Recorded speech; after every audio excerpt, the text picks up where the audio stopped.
line, you had a couple of guys in Smith and Jesus outgoing that weren't really known for their speed, and then a couple guys with formidable wheels coming in with Richards and Gagne. What impact do you see that having so far early in camp?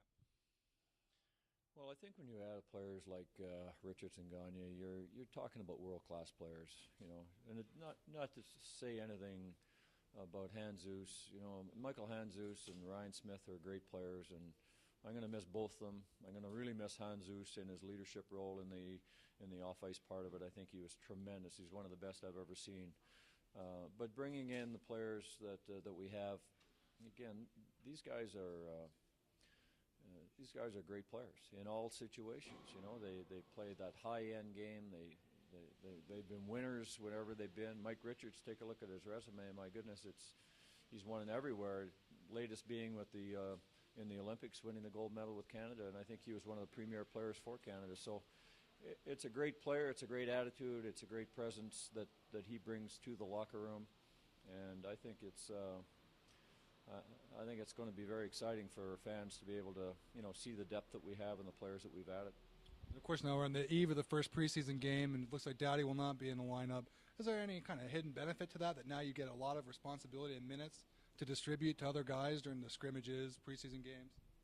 Missing Doughty is, I miss him a lot. He's a great player, and I'm hoping that gets taken care of, and he's in here soon. But it does open up a door for other players to play in important situations, and for them to show, hey, LA King management, look at me. I'm a pretty good player too, So I'm excited about looking at some players.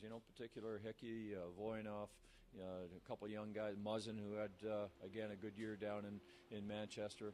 All these young guys are now a year older, another year under their belt at the American Hockey League level. So they sense the opportunity, and they're looking forward to it. As far as the D pairings and top nine, this is maybe one of the more solidified years you guys have had.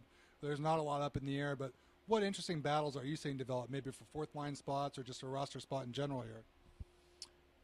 You're right. On the fourth line, there's going to be some looks that I have to give to different players in that role. I mentioned already Scotty Parse. I got to watch him very closely and see if he's going to be able to play at a high level on a consistent basis throughout the training camp and give us the results that we're looking for. On the back end with the defense core, you're right. We're pretty solid, but with Doughty out, there's a crack there for someone. So these exhibition games are very meaningful for a lot of young players as we start tomorrow.